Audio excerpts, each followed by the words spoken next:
Continuando, que me fui a tomar un descanso. Al verla caminar por la vereda de frente, todas las variantes se amontonaron y revolvieron en mi cabeza, confusamente. Sentí que surgían en mis conciencias frases íntegras, elaboradas y aprendidas en aquellas larga gimnasia preparatoria. Tiene mucho interés en el arte, porque me miró solo en la ventanita, etcétera, con más insistencia que en ninguna otra parte. Surgía una frase que yo había desechado por grosera y que en ese momento me llenaba de vergüenza y me hacía sentir aún más ridículo. ¿Le gusta Castel? Las frases sueltas y mezcladas forman un tumultuoso rompecabezas en movimientos hasta que comprendí que era inútil preocuparme de esa manera. Recordé que ella, quien debía tomar la iniciativa de cualquier conversación, y desde ese momento me sentí estúpidamente tranquilizado y hasta que llegué a pensar también estúpidamente, vamos a ver cómo se las arregla.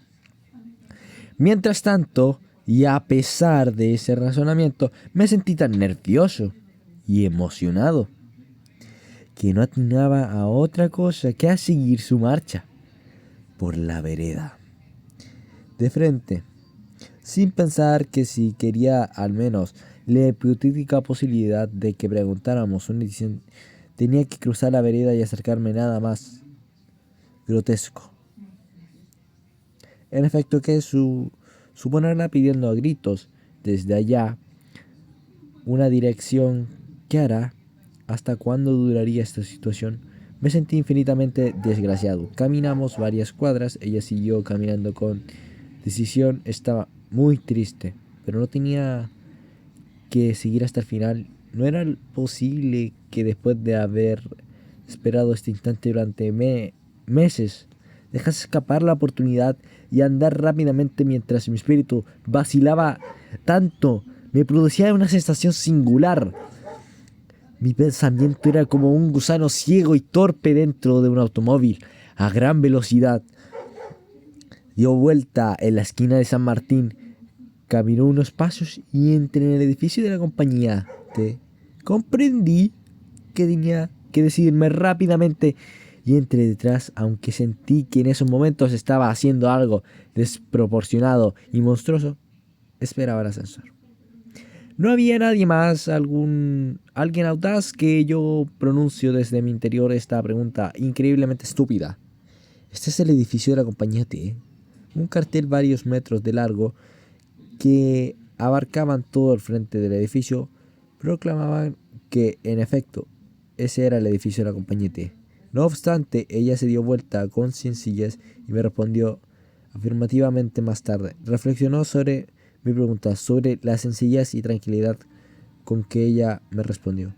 Llegué a la conclusión de que al fin y al cabo sucede que muchas veces uno no ve los carteles demasiado grandes y que por lo tanto la pregunta no era irremediablemente estúpida como había pensado en los primeros momentos. Pero enseguida, al mirarme, se sonrojó tan intensamente, que comprendí que me había reconocido. Una variante que jamás había pensado y sin embargo muy lógica, pues mi fotografía había aparecido muchísimas veces en revistas y diarios. Me emocioné tanto que solo atiné a otra pregunta desafortunada. Le dije, ¿por qué se sonroja?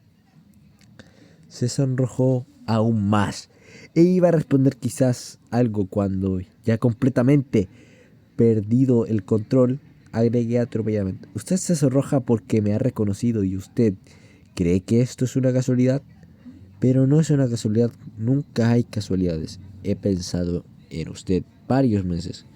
Hoy la he encontrado por acá y la seguí. Tengo algo importante que preguntarle, algo referente a la ventanita, ¿comprende? Ella estaba asustada. ¿La ventanita?, balbuceó. ¿Qué ventanita? Sentí que se me aflojaban las piernas. Era posible que no la recordara, entonces no le había dado la menor importancia. La había mirado por simple curiosidad, me sentí grotesco y pensé vertiginosamente que todo lo que había pensado y hecho durante esos meses, incluyendo esta escena, era como era el colmo de la desproporción y del ridículo. Una de esas típicas construcciones imaginarias mías, tan presuntuosas como esas reconstrucciones de un dinosaurio realizadas a partir de una vértebra rota. La muchacha estaba próxima al llanto. Pensé que el mundo se me venía abajo sin que yo atinara a nada tranquilo o eficaz. Me encontraba diciendo algo que ahora me avergüenza escribir. Veo que me he equivocado. Buenas tardes. Salí apresuradamente y caminé casi corriendo en una dirección cualquiera. Habría caminado una cuadra cuando oí una voz que me decía: ¡Señor, señor! Era ella, que me había seguido sin animarse a detenerme. Ahí estaba y no sabía cómo justificar lo que había pasado. En voz baja me dijo: perdóname, señor, perdóname mi estupidez. Estaba tan asustada. El mundo había sido uno de los instantes, un caos de un objeto y seres inútiles. Sentí que volvía a rehacer y a obedecer a un orden. La escucho mudo. No advertí que usted preguntaba por la escena del cuadro, dijo temblorosamente. Sin darme cuenta, la agarré de un brazo. ¿Entonces la recuerda? Se quedó un momento sin hablar, mirando el suelo. Luego dijo con esto: la recuerdo constantemente.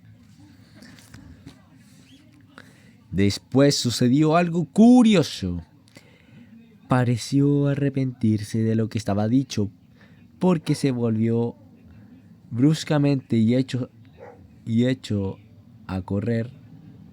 casi a correr. Al cabo de un instante de sorpresa, corrí tras ella hasta que comprendí lo ridículo de la escena. Miré entonces a todos lados y seguí caminando con un paso rápido pero normal. Esta decisión fue determinada por dos reflexiones. Primero, que era grotesco que un hombre corriera por la calle detrás de una muchacha. Segundo, que no era necesario. Esto último era lo esencial.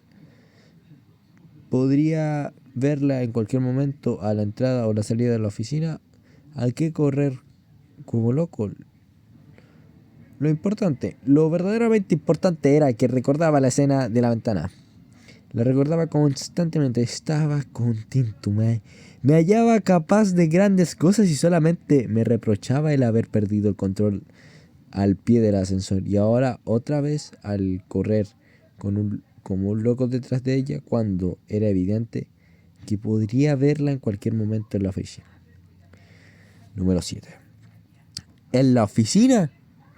Me pregunté de pronto en voz alta, casi a gritos, sintiendo que las piernas se me aflojaban de nuevo. Y cuando me había dicho que trabajaba en esa oficina, ¿acaso solo entra en una oficina la gente que trabaja allí? La idea de perderla por varios meses más o quizás para siempre me produjo un vértigo. Y ya sin reflexionar sobre las conveniencias, corrí como un desesperado. Pronto me encontré en la puerta de la compañía T y ella no se veía por ningún lado. ¿Habría tomado ya el ascensor? Pensé interrogar a la ascensorista, pero ¿cómo preguntarle? Podría haber subido ya muchas mujeres y tendrían entonces que especificar detalles. ¿Qué pasaría en la ascensorista? Caminé un rato por la vereda indeciso, luego crucé a la otra vereda y examiné el frente del edificio. No comprendo por qué. Quizá con la vaga esperanza de asomarse a la muchacha por una ventana.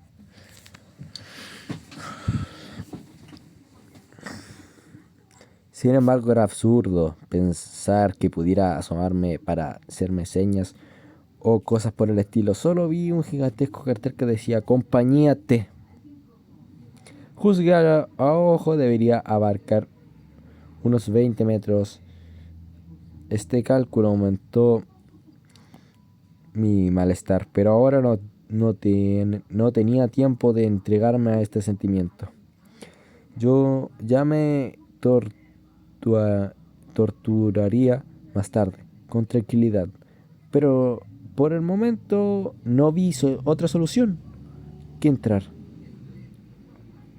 Enérgicamente penetré en el edificio y esperé que bajara el ascensor, pero a medida que bajaba noté que mi decisión disminuía al mismo tiempo que mi habitual timidez crecía tumultuosamente. De modo que cuando la puerta del ascensor se abrió y ya tenía perfectamente decidido lo que iba a hacer, no diría una sola palabra. Claro que en ese caso, ¿para qué tomar el ascensor? Resultaba violento. Sin embargo, no hacerlo después de haber esperado visiblemente en compañía de varias personas, ¿cómo se interpretaría un hecho semejante?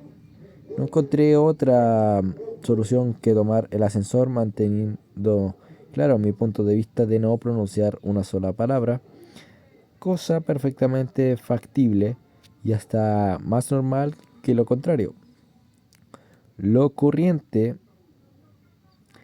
es que nadie tenga la obligación de hablar en el interior de un ascensor a menos que uno sea amigo del ascensorista, en cuyo caso es natural preguntarle por el tiempo o por el hijo enfermo, pero como yo no tenía ninguna relación y en verdad jamás hasta este momento me había visto a ese hombre, mi decisión de no abrir la boca no podía producir la más mínima complicación. El hecho de que hubiera varias personas facilitaba mi trabajo, pues lo hacía para inadvertido. Entré tranquilamente al ascensor, pues, y las cosas ocurrieron como había previsto, sin ninguna dificultad. Alguien comentó con el ascensorista el calor húmedo y este comentario aumentó mi bienestar porque confirmaba mis razonamientos. Experimenté una ligera nerviosidad cuando dije octavo, pero solo podía haber sido notada por alguien que estuviera enterado a los fines que yo perseguía en ese momento. Al llegar al piso octavo vi que otra persona salía conmigo, lo que computaba un poco la situación. Caminaba con lentitud, esperé que el otro entrara en una de las oficinas mientras yo todavía caminaba a lo largo del pasillo. Entonces respiré tranquilo, di unas vueltas por el corredor y cuando fui al espejo miré el panorama de Buenos Aires por una ventana. Me volví y llamé por fin al ascensor. Al poco rato estaba en la puerta del edificio sin que hubiera sucedido ninguna de las escenas desagradables que había temido. Preguntas raras del ascensorista, etc. Encendí un cigarrillo y no había terminado de encenderlo cuando advertí que mi tranquilidad era bastante absurda. Era cierto que no había pasado nada desagradable, pero también era cierto que no había pasado nada en absoluto. En otras palabras, más crudas, la muchacha estaba perdida, a menos que trabajase regularmente en esas oficinas. Pues si había entrado para hacer una simple gestión, podría ya haber subido y bajado desencontrándose conmigo. Claro que pensé, si haya entrado por una gestión, es también posible que no haya terminado en tan corto tiempo. Esta reflexión me animó nuevamente y decidí esperar al pie del edificio. Durante una hora estuve esperando sin resultado. Analicé las las diferentes posibilidades que se esperaban, que sería la número 1, la gestión era larga. En ese caso había que seguir esperando. En la 2, después de lo que había pasado, quizás estaba demasiado excitada y habría ido a dar unas vueltas a hacer la gestión. También correspondía esperar. 3, trabajaba allí. En este caso había que esperar hasta la hora de salida, de modo que, esperando hasta esa hora, razoné, enfrentó las posibilidades. Era lógica, me pareció de hierre, y me tranquilizó bastante para decidirme a esperar con serenidad. En el café de la esquina, desde cuya vereda podía vigilar la salida de la gente, pedí cerveza y miré el reloj, eran las 3:04. A medida que fue pasando el tiempo me fui afirmando en las últimas hipótesis. Trabajaba allí. A las 6 me levanté, pues parecía mejor esperar a la puerta del edificio. Seguramente saldrá mucha gente de golpe y era posible que no la viera desde el café. A las 6:01 empezó a salir el personal. A las 6:30 habían salido casi todos, como se infería el hecho de que cada vez raleaban más.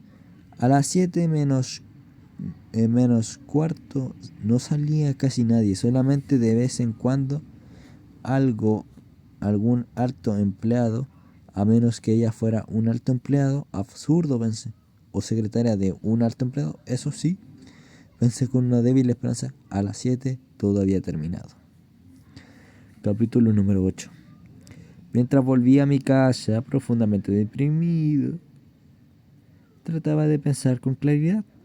Mi cerebro es un hervidero, pero cuando me pongo nervioso, las ideas se me suceden como un vertiginoso ballet. A pesar de lo cual, o quise por eso mismo, he ido acostumbrándome a gobernarlas y ordenarlas rigurosamente. De otro modo, creo que no tardaría en volverme loco. Como dije, volví a casa en un estado de profunda depresión, pero no por eso dejé de ordenar y clasificar las ideas. Pues sentí que era necesario pensar que con claridad, si no quería perder para siempre la única persona que evidentemente había comprendido mi pintura. O ella entró a la oficina para hacer una gestión o trabajaba allí. No había otra posibilidad, desde luego. Esta última era la hipótesis más favorable. En este caso, al separarse de mí, se habría sentido trastornada y decidiría volver a su casa. Era necesario esperarla, pues, al otro día, frente a la entrada. Analicé luego la otra posibilidad. La gestión podría haber sucedido que, trastornada por el encuentro, vuelto a casa y decidió dejar la gestión para otro día. También en este caso correspondía esperar la entrada. Estas dos posibilidades favorables. La otra era terrible. La gestión había sido hecha mientras yo llegaba al edificio, y durante mi aventura de ida y vuelta en el ascensor. Es decir, que nos habíamos cruzado sin vernos. El tiempo de todo este proceso era muy breve. Y era muy improbable que las cosas hubieran sucedido de este modo. Pero era posible, bien podía consistir la famosa gestión de entregar una carta, por ejemplo, en tales condiciones. Creí inútil volver al otro día a esperar. Había, sin embargo, dos posibilidades favorables y me aferré a ellas con desesperación. Luego llegué a mi casa con una mezcla de sentimientos. Por un lado, cada vez que pensaba en la frase que ella había dicho, la recuerdo constantemente. Mi corazón latía con violencia y sentí que se me abría una oscura pero vasta y poderosa perspectiva. Intuí que una gran fuerza, hasta el momento dormida, se desconcentraba en mí. Se desencadenaría en mí. Por otro lado, imaginé que podía pasar mucho tiempo antes de volver a encontrarla. Era necesario encontrarla. Me encontré diciéndole en voz alta varias veces: es necesario, es necesario.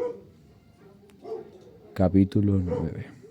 Al otro día, temprano, estaba ya parado enfrente de la puerta de entrada de las oficinas de T. Entraron todos los empleados, pero ella no apareció. Era claro que no trabajaba allí, aunque restaba la débil hipótesis de que hubiera enfermado y no fuese a la oficina varios días. Quedaba además la posibilidad de la gestión, de manera que decidí esperar toda la mañana en el café de la esquina. Allá yo perdí toda esperanza. Sería alrededor de las 11:30 cuando la vi salir de la boca del subterráneo. Terriblemente agitado, me levanté de un salto y fui a su encuentro. Cuando ella me vio, se detuvo, como si de pronto se hubiera convertido en piedra. Era evidente que no contaba con semejante aparición. Era curioso por la sensación de que mi mente había trabajado con un rigor férreo. Me daba de energía inusitada. Me sentía fuerte y estaba poseído por una decisión viril y dispuesta a todo.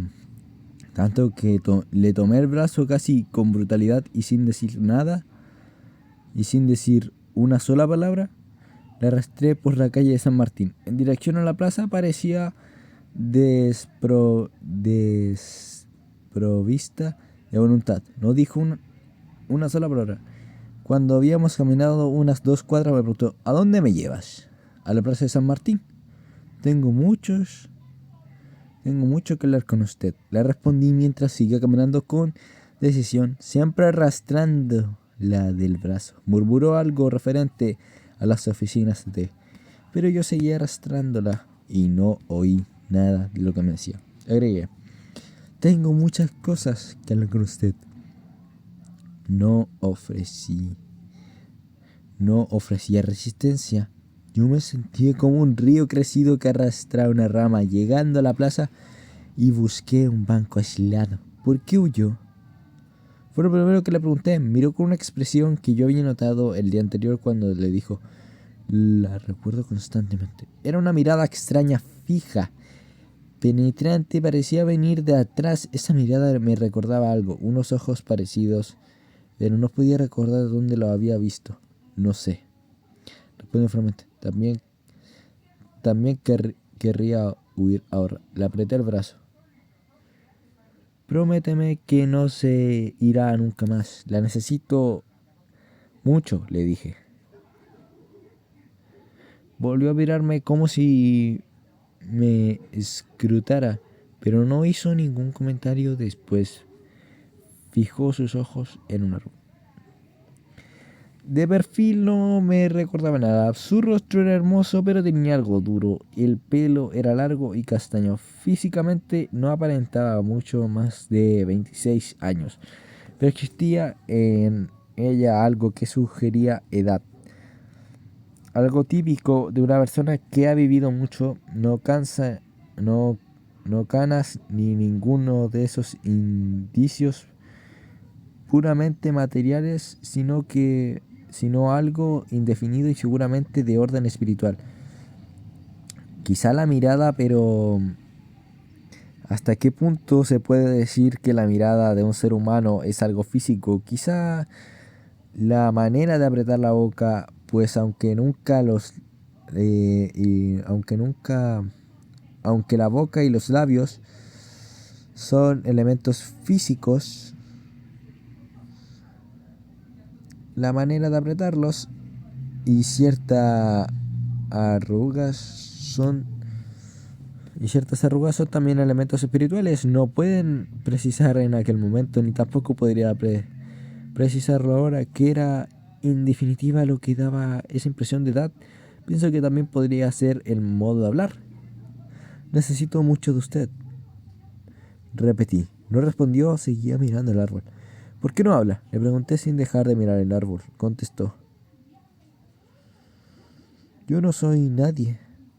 Usted es un gran artista. No veo para qué me puede necesitar.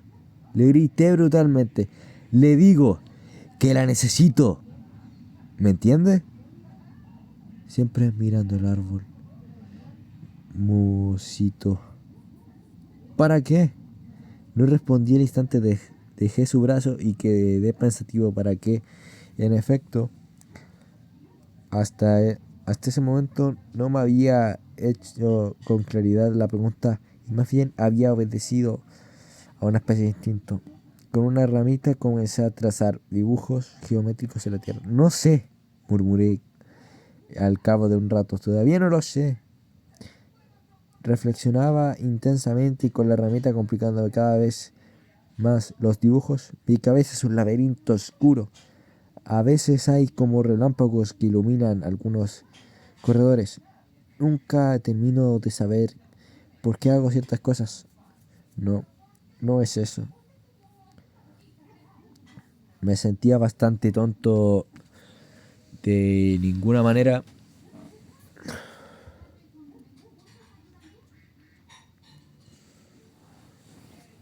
Me sentía bastante tonto. De ninguna manera era esa forma de mi ser. Hice un gran esfuerzo mental. ¿Acaso yo resonaba por el contrario? Por el contrario, ¿acaso yo resonaba? Por el contrario, mi cerebro estaba constantemente razonando como una máquina de calcular. Por ejemplo, en esta misma historia yo no me había pasado meses razonando y barajando hipótesis y clasificándolas, y en cierto modo no había encontrado a María al fin. Gracias a mi capacidad lógica, sentí que estaba cerca de la verdad, muy cerca, y tuve miedo de perderla. Hice un enorme esfuerzo, grité. No es que no sepa razonar, al contrario, razono siempre, pero imagine usted un capitán que en cada instante fija matemáticamente su posición y sigue su ruta hacia el objetivo, con un rigor impecable, pero que no sabe por qué va hacia él, por qué va hacia el objetivo. ¿Entiende? Me miró un instante con perplejidad, luego volvió nuevamente a mirar el árbol. Siento que usted será algo esencial para lo que tengo que hacer, aunque todavía no me doy cuenta de la razón. Volví a dibujar con la ramita y seguí haciendo un gran esfuerzo mental. Al cabo de un tiempo agregué. Por lo tanto, sé que es algo vinculado a la escena de la ventana. Usted ha sido la única persona que que le he dado importancia. Yo no soy un crítico de arte, murmuró. Me enfurecí y grité. No me hables de esos credinos. Se dio vuelta y yo bajé entonces la voz y le expliqué que no creía en los críticos de arte. En fin, la teoría del bisturí y todo eso me escuchó siempre sin mirarme, y cuando yo terminé comentó: usted se queja, pero los críticos siempre lo han elogiado. Me indigné. Peor para mí. No comprende. Es una de las cosas que más han amargado y que me han hecho pensar que ando por el mal camino. Fíjese, por ejemplo, lo que ha pasado con este salón. Ni uno solo de esos charlatanes se dio cuenta de la importancia de esa escena. Hubo una sola persona que le ha dado importancia. Usted. Y usted no es un crítico.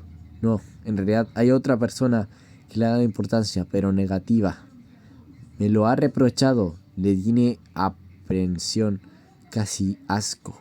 En cambio usted, siempre mirando hacia adelante, dijo lentamente. Y no podría ser que yo tuviera la misma opinión. ¿Qué opinión?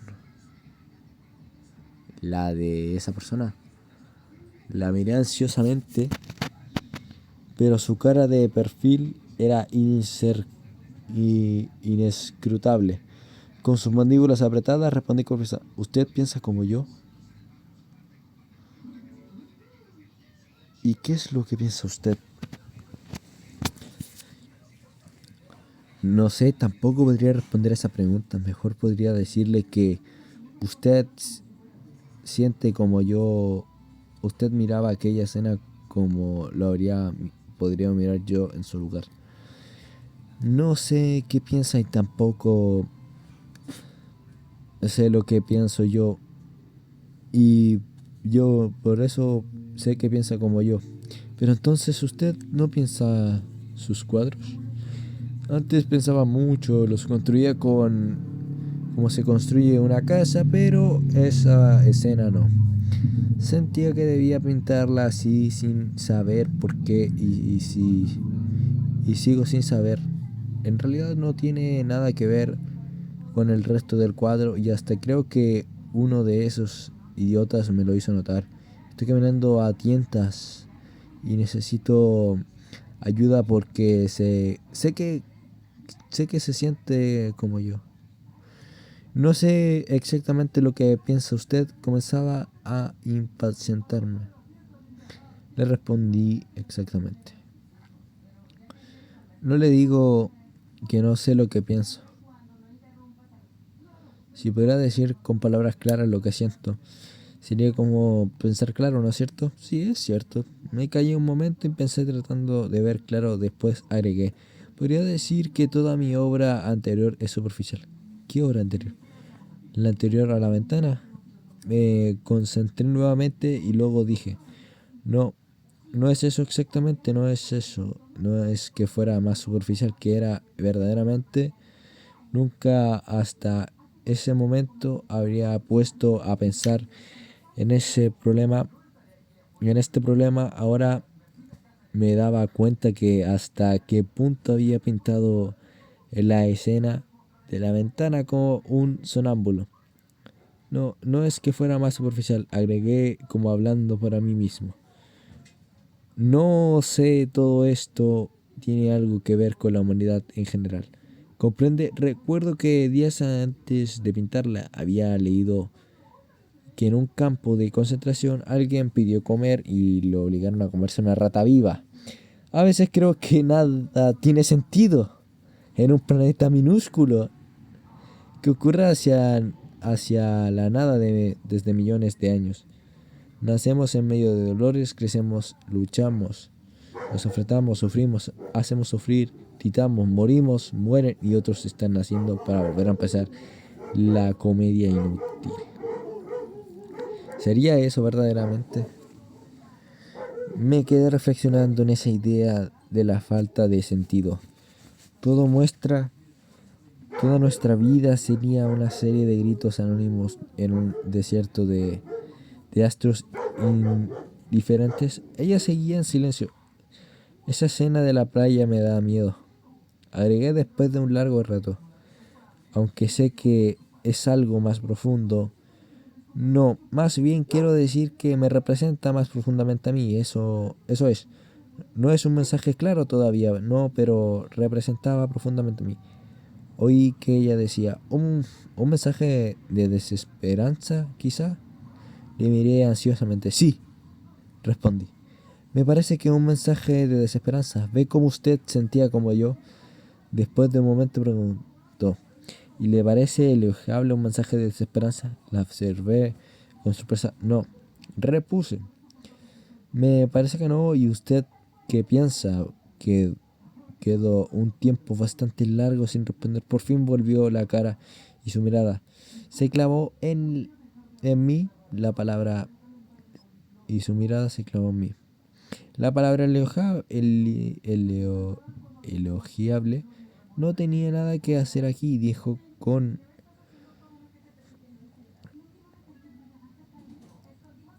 eh,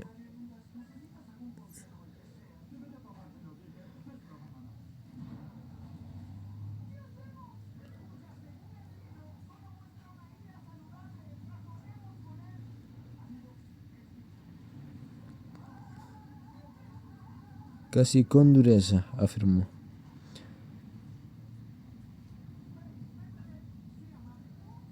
Respondí. Quedó un tiempo bastante largo sin responder, por fin volvió su mirada y claro.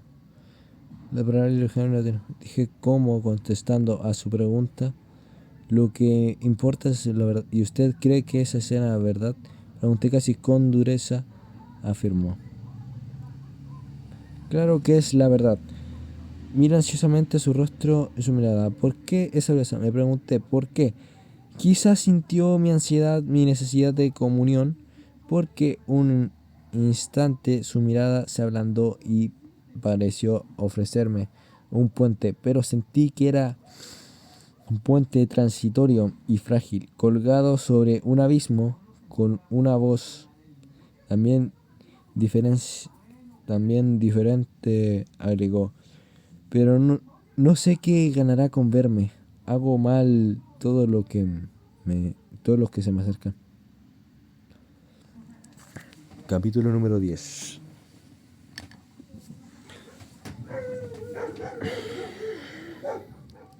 Quedamos en vernos pronto. Me dio vergüenza decirle que deseaba verla al otro día, o que deseaba seguir viéndola allí mismo, y que ella no debería separarse ya nunca de mí. A pesar de mi memoria es sorprendente. Tengo de pronto lagunas inexplicables. No sé ahora qué le dije en aquel momento, pero recuerdo que ella me respondió que debía irse. Esa misma noche le hablé por teléfono. Me atendió una mujer cuando le dije que quería hablar con la señorita María Iribarne. Parecía vacilar un segundo, pero luego dijo que iría a ver si estaba. Casi instantáneamente oí la voz de María, pero con un tono casi oficinesco, que me produjo un vuelco. Necesito verla, María, le dije. Desde que nos separamos he pensado constantemente en usted. Cada segundo. Me detuve temblando. Ella no contestaba. ¿Por qué no contesta?, le dije nervioso. Pero un momento respondió. Oí que dejaba el tubo y a los pocos instantes oí de nuevo su voz, pero esta vez su voz verdadera. Ahora también ella parecía estar temblando. No podía hablar, me explicó. ¿Por qué? Acá entra y sale mucha gente. ¿Y ahora cómo puedo hablar? Porque cerré la puerta. Cuando cierro la puerta saben que no deben molestarme. Necesito verla, María, repetí con violencia. No he hecho otra cosa que pensar en usted desde el mediodía. Ella no respondió. ¿Por qué no responde? Castel, comenzó con indecisión. No me diga Castel, grité. Juan Pablo, dijo entonces con timidez. Sentí una interminable felicidad. Comenzaba con esas dos palabras. Pero María se había detenido nuevamente. ¿Qué pasa?, pregunté. ¿Por qué no habla? Yo también, musito. ¿Yo también qué?, pregunté con ansiedad. Yo también no he hecho nada más que pensar.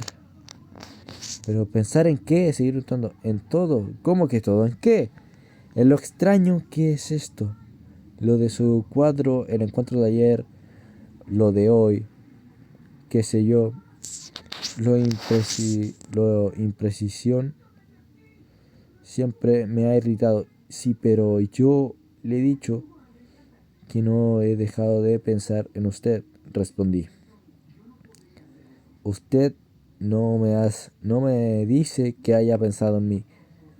Pasó un instante, luego respondió. Le digo que he pensado en todo. No ha dado detalles.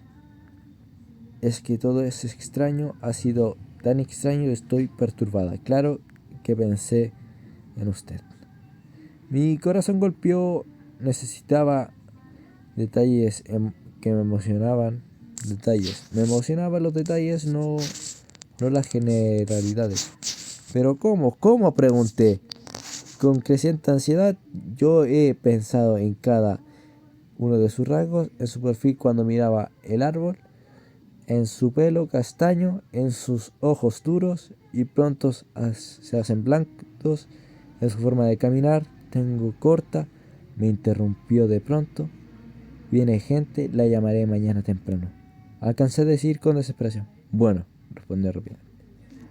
Y bueno, eso ha sido todo. Mañana leemos desde la página 20 hasta la... Mañana de la página 20 hasta la 62.